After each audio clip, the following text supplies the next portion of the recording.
10வது வருஷம் வாங்கி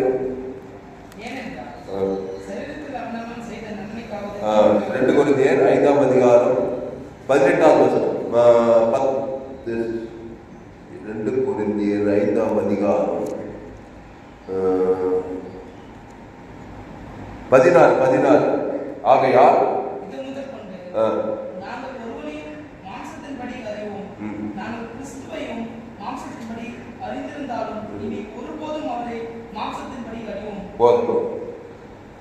ஆகையால் இது முதல் கொண்டு நாங்கள் ஒருவனையும் மாம்சத்தின்படி அறியோம். அல்லேலூயா. இந்த மாதிரி நம்ம வாழ்ந்தாக்கா இயேசுவை போல மாறிவிடுவோம். இது முதல் கொண்டு நாங்கள் ஒருவனையும் மாம்சத்தின்படி அறியோம். இந்த பவுல் சொல்றாரு, நான் கிறிஸ்துவை பின்பற்றியது போல நீங்கள் என்னை பின்பற்றணும்னு சொல்ற அளவுக்கு தைரியமா அவர் சொல்றாரு. இயேசு பின்பற்றது ஒண்ணுதான், என்ன பின்பற்றது ஒண்ணுதான் சொன்ன ஒரே ஆள் வேதத்துல இந்த பவுல் தான். எந்த அளவுக்கு தைரியமா சொன்னா பாருங்க. அது ஒரு அந்த வசனம் எங்க இருக்கு, அது இருக்கு வேதத்துல எங்க வீட்டுல வாங்க. நான் கிறிஸ்துவை பின்பற்றது போல நீங்க என்ன பின்பற்றுங்கன்னு சொல்றாரு. இந்த மாதிரி யாராவது சொல்ல முடியுமா? ஆனா பவுல் சொன்னான். அதுக்கு என்ன காரணம்னா இந்த வசனத்தில் பார்க்கிறோம், இது முதல் கொண்டு நான் ஒருவனையும் எப்படி பார்க்க மாட்டேன், மாம்சத்தின்படி அறியோ. அப்போ இது முதல் கொண்டு நாங்கள் ஒருவனையும் மாம்சத்தின்படி அறியோ. நாங்கள் கிறிஸ்துவையும் மாம்சத்தின்படி அறிந்திருந்தாலும் இனி ஒருபோதும் அவரை கூட நாங்கள் மாம்சத்தின்படி அறியோ. அப்போ எப்படி அறிவானா? யாரை பார்த்தாலும் ஆவியின் படிதான் அறிவானா. ஹல்லேலூயா. தேவாவி அப்படிதான் பார்ப்பானா யாரை பார்த்தாலும். கருப்பு நாடி போட்டு பார்த்தீங்கன்னா தெரியும், எல்லாம் கருப்பு இந்த மாதிரி. மாம்சத்தின்படி பார்த்தா எல்லாருக்கிட்டையும் பிரச்சனை இருக்குது, நாங்கிட்டையும் பிரச்சனை இருக்குது. இவன் என்ன பண்றான், ஆவியின் படியே பார்க்கறதுனால எங்க போனாலும் ஜனங்க ரசிக்கப்படுறாங்க. ஆவியின் படியே பார்ப்பது. தேவன் ஆவியா இருக்கிறார். மாம்சத்தின்படி பார்த்தா அவன் முறையெல்லாம் தெரியும். அதனால என்ன ஆகும், மாம்ச சிந்தை மரணம் தான் உண்டாகும்.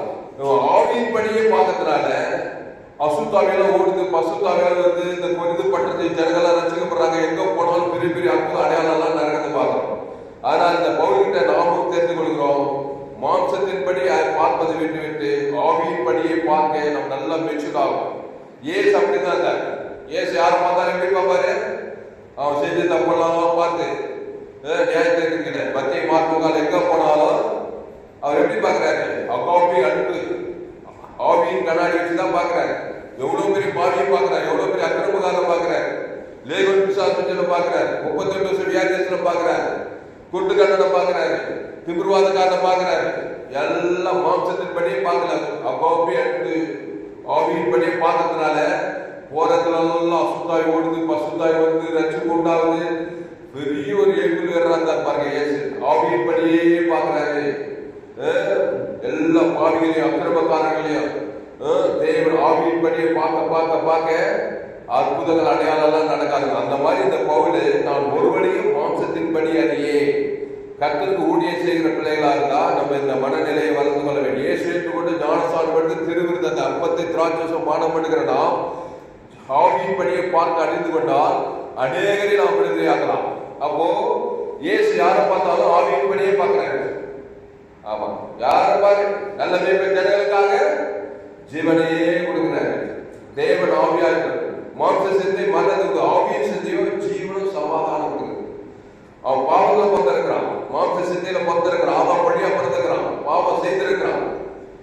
ஆனா மாம்சத்தின்படி பார்த்தா நான் என்ன பண்ணணும், நியாயத்தான் இருக்கணும், அவனை அடிக்கணும், நொறுக்கணும், நியாயத்தான் இருக்கணும்.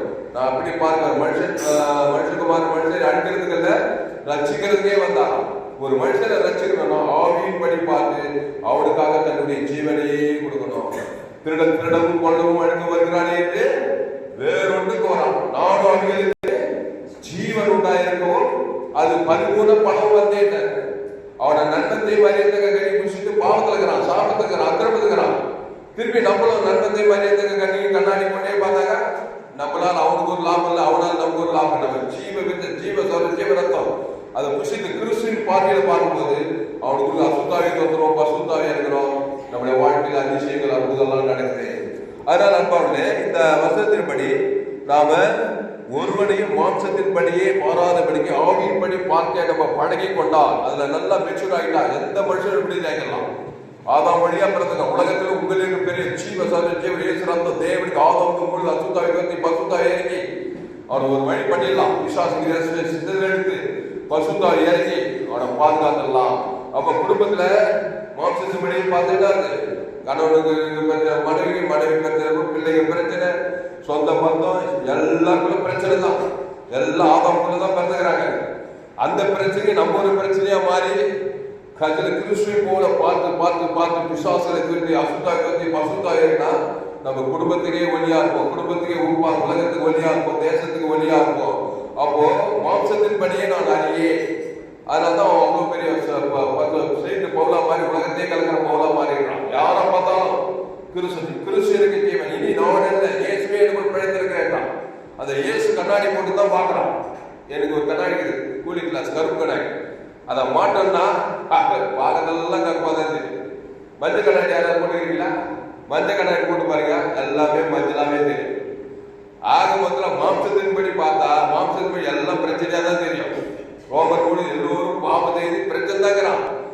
அவனுக்கு மாம்சத்தின்படி பார்க்கறதுனால நமக்கும் லாபம் இல்லை, அவனுக்கும் லாபம் இல்லை. நம்ம கிறிஸ்துவின் கண்ணாடி போட்டு ஜீவனை கொடுத்து தேவன் தனக்கு அசுத்தாயிருந்தா நம்ம ரட்சகர்களாக பாதுகாத்தவர்களாக உலகத்துக்கு வழியாக பூமிக்கு உப்பாக இருப்போம்.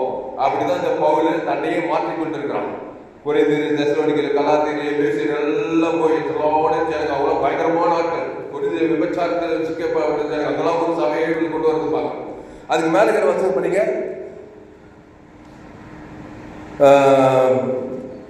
14 2 Corinthians 5:14 கிறிஸ்துவினுடைய அன்பு அதுபடி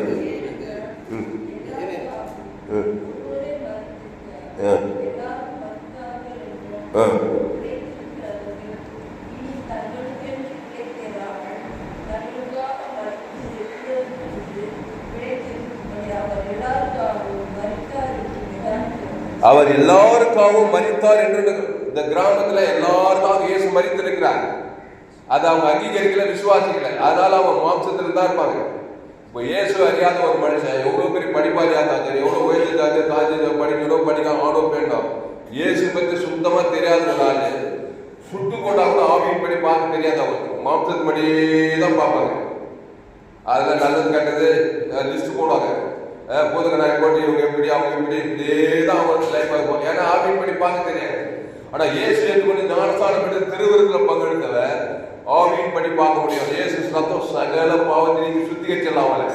அந்த அப்பாப்பி அன்பு படி பார்க்கும்போது அந்த ஜீவனை இயேசு ஜீவ ரத்தம் நமக்குள்ளே, கிறிஸ்து நமக்குள்ளே இருக்கிறார். அவர் ஒரு ஜீவனா இருக்கிறார். அந்த ஜீவ ரத்தத்தை அவன் ஆதாம் பாவத்தை சகல பாவத்திற்கு இயேசு ரத்தம் சகல பாவத்தை சுத்திகரிக்கும். தேவன் தனக்கு ஆதாம் இயேசு ரத்தத்தை கொடுத்து அசுத்தாய் பற்றி பசுத்தாய் இறங்கி ஒரு லட்சமே உண்டாக்கிடலாம். அது இயேசு ஏற்றுக்கொண்டு ஞானஸ்தானம் திருவிருந்தில் பங்கெடுத்து தான் அது முடியும். இயேசு பற்றி தெரியாது, ஒண்ணுமே தெரியாது. கட்ட பிள்ளை கூட மாம்சத்தின் படி தான் பார்த்துருப்பாங்க. கட்ட எல்லாரும் அவங்க மாம்சத்தில் பிறந்தவங்க மாம்சத்தின் படி தான் பார்ப்பாங்க. அது மாம்சத்தினுடைய முடிவு மாற்றணும், அது பிரச்சனை தான் போய் முடியும். அப்படியே பார்த்துட்டு அப்படியே போய் பிசாசராஜ்யத்தை சேர்க்கணும். கிறிஸ்துவை அறியாத, கிறிஸ்துவை சந்திக்காத, கிறிஸ்துவை ஏற்றுக்கொள்ளாத. ஆனா கிறிஸ்துவை ஏற்றுக்கொண்டவன் ஆவியின் படி பார்க்கலாம், இயேசு போல பார்க்கலாம், எவ்வளவு பெரிய மனுஷனும் பார்க்கலாம். இயேசு ரத்தம் சகல பாவங்களை நீங்க நம்ம சுத்திகரிக்கலாம். ஆமா, எவ்வளவு பெரிய மனுஷனா பாப்பா, நன்மை தேவை கனி சாப்பிதான் பொந்து வந்துக்கிறேன். இயேசு ஜீவனை தேவன் தனக்கு உலகம் கொடுக்குறது ஒரு அசுத்தாய் பசுத்தாய் இறங்கி அவனை காப்பாற்றிக்கலாம். அதான் சொல்லுங்க. அப்போ மாம்சத்தின் படியே பார்க்க பழகணும். அதுக்காக நம்ம இயேசு கடித்து கொண்டாரு, புத்தி சொன்னாரு, எச்சரித்தார், ரொம்ப மோசம் விலகிருந்தாரு. ஆனாலும் அவர் ஆவியின் படிதான் மத்திய பார்க்க பார்க்கிறேன். எங்க போனாலும் யாரை பார்த்தாலும் நல்ல தேவன் ஜனங்களுக்காக ஜீவனே கொடுக்குறார். ஜீவ சர்வ ஜீவனத்தை அவன் பேர் சொல்லி தேவனுக்கு ஆதாம் மூடு உலகம் அசுத்தாய் பசுத்தாய் வந்தது. தேவன் பிசாசு திமிர்வாதக்கார 38 வியாதியோட ஜனங்கள் ரட்சிக்கப்பட்டாங்க. அதே மாதிரி இந்த பவுலும் சவுல் இயேசு கலாச்சாரம் எல்லாம் போய் அவன் ஆவியின் படியே பார்க்கறான். கிறிஸ்துவனுக்கு ஜீவன் நான் இயேசுவே எனக்கு பிழைத்திருக்கான்னு சொல்லி இந்த ஆவியின் படியே பார்க்க நல்லா மெச்சூர்ட் ஆயிருக்கிறதுனால எங்க போனாலும் அசுத்தாய் ஓடுது, பசுத்தாய் ஓடுது, தேவதர்கள்லாம் வராங்க. ஒரு பெரிய ரட்சிப்பை உண்டாகிறத பார்க்கணும். அல்லேலூயா. அதனால ஒரு தீர்மானம் எடுப்போம். மாம்சத்தின்படி நம்ம அம்மா வயிற்றுல பாவத்துல போனதுனால அந்த அவ்வளவு லேசில் வராது. சபிக்கணும், ஆஸ்வதிக்கணும், பகைக்கணும், நன்மை செய்யணும், சத்துக்களை சிதைக்கணும், துன்பம் பண்ணணும், ஜபம் பண்ணணும்னா இது நல்லா நம்ம அபியாசப்படுத்தி அதுக்காக வாஞ்சியா நம்ம பவுல போல ஒவ்வொருக்கா ஆவியின் படியே பார்க்க சும்மா ஒரு பார்வை பார்த்தாலும் இயேசு ஜீவன் தேவன் தனக்கு ஆதாரம் கொடுத்து ஒரு வெளிப்பாடு ஒரு மனுஷனை பாருங்க. உள்ளது ரசுத்தாய் சொல்லாத ஒரு பசுத்தாய் வந்துடும்.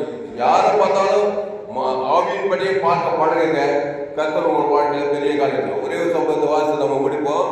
சேசர்கள் ஒரு இடத்துல என்ன பண்றாங்க, ஒரு பிரச்சனையை கொண்டு வராங்க.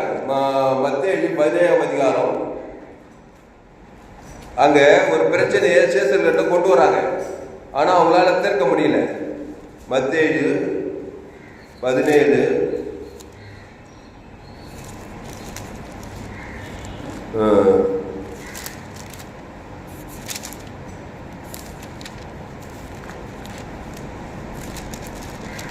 மத்தேயு 17 14 படிக்க. 14வது சொல்லுது.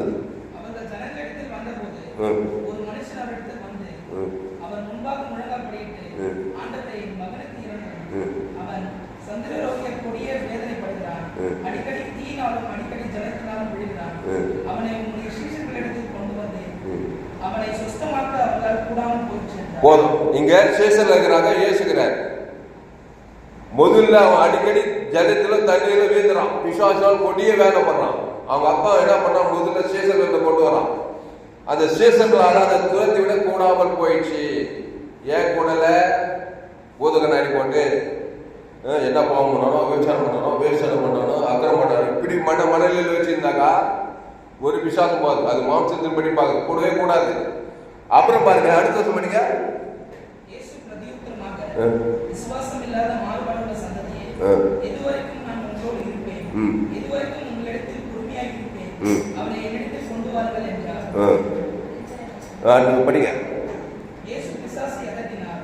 உடனே அது அவனை விட்டு புறப்பட்டது. அந்நேரமே அந்த இளைஞன் சுஸ்தமானான். ஆமா, அவர் திட்டார். சேசர்கள் திட்டார், விசுவாசம் இல்லாத மாறுபாடுள்ள சந்ததியே, எது வரைக்கும் நான் பொறுமையா இருப்பேன், சீக்கிரம் 3 வருஷம் முடிச்சுட்டு பரலோகத்துக்கு போக போறேன், என்ன மாதிரி பார்க்க தெரியல உங்களுக்கு. அகாப்பி அன்பு நிறைந்து மனுஷனை பார்த்ததுமே அவன் சேட்டையை பாரு, பகைய கசமும் வெறும் அவிசுவாசம் வருது. அப்படி பார்க்காதியா மனுஷனை, என்ன போல அன்பு நிறைந்து பாரு, அவனை என்னிடத்தில் கொண்டு வரட்டார். ஏசு அவனை எப்படி பார்த்துருப்பாரு? அவன் என்ன பாவம் பண்ணான், என்ன அக்கிரம் பண்ணான், என்ன அநியாயம், இப்படியெல்லாம் பார்க்க மாட்டார். ஏசு இவ்வளவு உலகத்தில் அன்பு கோர்ந்தா, அன்பு ஜீவனையே கொடுக்குது. அதான் ஆவியின் படி பார்க்குது. உடனே பாருங்க, ஏசு பிசாசை அதட்டினார், அது உடனே அவனை விட்டு புறப்பட்டது. அந்த இளைஞன் சொசமானார். அல்லேலூயா. இப்படிதான் இயேசு பார்த்துக்கிறாரு எல்லாரும். எவ்வளவு பெரிய லேகோல் பிசாசை பார்த்துட்டு நம்ம அதை நினைச்சு ஓடிட்டு 2000 பிசாசு அவனை கைது கட்டுறதும் சங்கிலி கட்டுறதும் யுத்தம் பண்றாங்க எல்லாரும். ஆவியின் படி பார்க்க யாருக்கும் தெரியல, ஒரு இயேசு அவருக்கு தான் தெரியுது. அவனை பார்த்ததுமே நல்லவே ஜனங்களுக்காக ஜீவ சரீரம் ஜீவராக அந்த தேவனுக்கு ஆதம் இது உழவு சேர்ந்து ஆவியின் படி பார்க்கறது. நன்மை தேவ கனிய தேவன் தனக்கு நன்மார் சுயநீதி அநீதி தேவதை மாம்சத்தின் படி பார்க்கறது. இன்னொரு 2 பிரச்சனை கூட்டிட்டு வந்துடும் நம்ம போறதுல எல்லாம். கிறிஸ்து அவர் நன்மத்தை மாதிரி நானே வழியில் சந்திச்சு அந்த ஜீவல தேவி நீதிட்டு உழித்தது. அதை பிதாவும் நம்முடைய பாவ தேவனை ஆதாமுக்கு மூடு உழுது பார்த்தா பிசாசு தர்றான் கொண்டாயிட்டுக்கிறான். அவனுக்கு ஏசு ஜீவன் நிகரான். தேவனுக்கு ஆதாம் அப்படி ஒரு பார்வையோடு தான் பார்த்தாரு அவனை. ஆனா அந்த சேர்த்து ஒன்றும் ட்ரைனிங் ஆகல. இப்பதான் கொஞ்சமே வந்துட்டு வராங்க. பெந்தகோஸ்தே நாளுக்கு அப்புறம் பசுத்தாய் வந்த பிறகு அப்புறம் உலகத்தையே கலக்கிற சேர்த்துலாம் மாறிட்டாங்க. அதனால நாம் கூட என்ன பண்ணுவோம், ஆவியின் பணியை பார்க்க பழகுவோம். நம்மளே பார்ப்போம். ஆமா, சில பேர் நம்மளே சுயபந்தாமா பார்ப்போம். ஐயோ அந்த தப்பு பண்ணிட்டேன், நான் இப்படி பண்ணிட்டேன். நம்மளே மாம்சத்தின் படி பார்க்க கூடாது. இயேசு ரத்தம் சகல பாவத்தை நீங்க சுத்திகரிக்கிற பிசாசு அப்பாலே போ. இயேசு ஜீவன பருவத்து வலிய தேவனுக்கு ஆதாமுக்கு முழுவதும் நம்மளே ஆவியின் படி பார்க்கணும். நம்ம பார்க்கணும். அப்புறம் குடும்பத்தை பார்க்கணும், சமுதாயத்தை பார்க்கணும், உலகத்தை எங்க போனாலும் பாருங்க, எந்த நாட்டுக்கு போனாலும் சரி. மாம்ச சிந்தை மரணம், ஆவிய சிந்தையோ ஜீவன தேவனாமியா இருக்கிறார். அந்த ஜீவன சமாதானத்தோடு கூட பாருங்க, ஒரு பிரச்சனையை, ஒரு சூழ்நிலையை, ஒரு வியாதியை, ஒரு வறுமையை, ஒரு தரித்திரத்தை எல்லா ஆதாமுல பாவத்தால் சாபத்தால் பிசாத்தால் வருது. அது கிறிஸ்து ஜீவ சொல்ற ஜீவனத்தம். அதை பிதாகுமார் பசுத்தாக்கி சேர்த்துக்க ஆதாமுக்கு முழு உலக ஜீவன் சொல்ற ஜீவனத்தை கொடுங்க. அசுத்தாய் போய்தான் ஆகணும், பசுத்தாய் வந்துதான் ஆகணும். அப்படிதான் அந்த பவுல் பார்த்தானா. நான் ஒருவனே மாம்சத்தின்படி அறியேன், கிறிஸ்துவை நான் மாம்சத்தின்படி அறியேன். அவரே என்ன பண்ற, அவர் கிறிஸ்துடைய அன்பு என்னை நெருக்கி ஏவுகிறது. அதனால கிறிஸ்துவின் அன்பை பற்றி தான் பார்க்கணும். அன்பு ஜீவனே, இயேசு ஜீவன் தேவன் தருக்கு அன்பு சகல பாவங்கள் மூடும், பிசாசம் தோத்தடிக்கும். இந்த மாதிரி வச்சுட்டாங்கன்னா நல்ல ஊழியக்காரர்களா இருக்கும், நல்ல அநேக லட்சக்கர்களா இருக்கும், அநேக ஆசீர்வாதமா இருக்கும். மாம்சம் சேர்ந்து ஆகாது, பிரச்சனை தான் ஒன்று. மாம்சம் சேர்ந்தே மரணம், மாம்சம் சேர்ந்து ஒன்று போதும். அது ஆவியை சேர்ந்தியோ ஜீவன சமாதானம், அது ரட்சிப்பை விடுதலை கொடுக்கும். பசுத்த பிதாவே, இந்த நாளிலே ஆண்டவரே எங்களோடு கூட பேச வார்த்தையை நன்றி. ஆண்டு ரோமன் 3:23 படி எல்லோரும் பாவம் செய்து தேவ மகிமையற்றவர்களாக இருக்கிறாங்க. அடுத்த இரவு கிறிஸ்துவ மீட்பை கொண்டு அவங்களை நீதிமான கிறிஸ்து நானே வழியில் சந்தி ஜீவனமா இருக்கிறாங்க. அந்த கிறிஸ்துவ தேவனுக்கு ஆதாம் முழு உலகம் இருக்குது.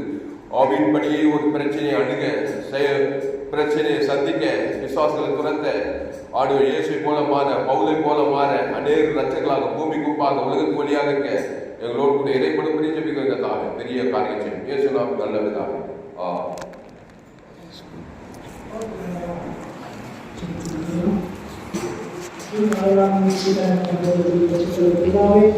இந்த ஆசிரியர்கள் பாடுவதில் மட்டுமாக ஒவ்வொரு ஆரம்பித்தாலும் கத்தல் வைக்கப்பட்டதுக்காக சோதரிக்கிறோம். கர்த்தருடைய ஆவியை எங்களை கத்தாவே சோதரப்பா நடித்து வந்து கிருபிக்காக துதிக்கிறோம். யாவரையும் கத்தரை பரிபூர்ண சோதரப்பா நிரப்பி கத்தர் ஆசிரியப்பா அந்த யாவரையும் தந்தின் பெருக்களை இந்த கருத்தை பிறகு வச்சு அப்பா நீ ஆசிரியங்களை ஜெபிக்கிறோம் ஐயா. வரமண்டலத்தில் கூடி இருக்க ஜெபிக்கிறோம் ஐயா. வீட்டு கூடி வருகிற வரைக்கும் இந்த கிருபை இந்த பிரசன்னம் நீ நடத்துவதை ஜெபிக்கிறோம். பேச தாசர்களால் ஜெபிக்கிறோம். தொடர்ந்து நம்மை பயன்படுத்தும் ஆசிரியர்களை ஜெபிக்கிறோம் ஐயா. ஆசிரியருக்கும் சபைகளுக்கும் குடும்பத்துக்கும் ஆசிரியர் கிருபை சொன்னாங்க. அந்த கடைகளுக்கு ஒவ்வொரு தாழ்த்து கொடுக்கிறோம். நீங்க பொறுப்பேற்று நடத்துங்க, எங்களை நீங்க நடத்துங்க, நீங்க போதீங்க, நீங்க கட்சி கொள்ளுங்கப்பா. அனுசப்படி நடத்த நீங்க அர்ப்பணிக்கிற ஒப்ப கொடுக்கிறோம். எல்லாவற்றையும் பத்து சமயத்துல நாங்கள் கத்தாவை தாழ்த்தி கொடுக்கிறோம். புதியும் கனமும் வெற்றியும் ஒருவருக்கா செலுத்துகிறோம். எங்கள் ஆண்டவரை கட்சிகளை பார்க்கிறேன். இயேசு மூலம் ஜெபிக்கிறேன் பிதாவே. ஆமென். நாமமாவே கர்த்தரை ஸ்தோத்திரி. என் ஆத்துமாவே கர்த்தரை ஸ்தோத்திரி. கர்த்தர் செய்த சகலமெல்லாம் தேவாவே. ஆமென். நம்முடைய கர்த்தரை இயேசுவின் கிருபையும் இந்த தேவனுடைய அன்பும் பரிசுத்த அன்புடைய அன்பியும் சகவாசமும் சிநேகமும் இன்று விசேஷமாக கர்த்தாசை கூடி வந்திருக்கிற ஒவ்வொருவரும் கர்த்த குடும்பத்தோடும் வராமல் தடைப்பட்டிருக்கிற விசுவாச குடும்பத்தோடும் ஒட்டாத உறவோடு கர்த்தா சொல்கிறோம். அறிவுமட்டும் கிருபை கிடைத்திருப்பதாக. ஆமென். அல்லேலூயா அல்லேலூயா அல்லேலூயா அல்லேலூயா. சமாதான தேவன் உங்களோடு இருப்பாராக. ஆமென்.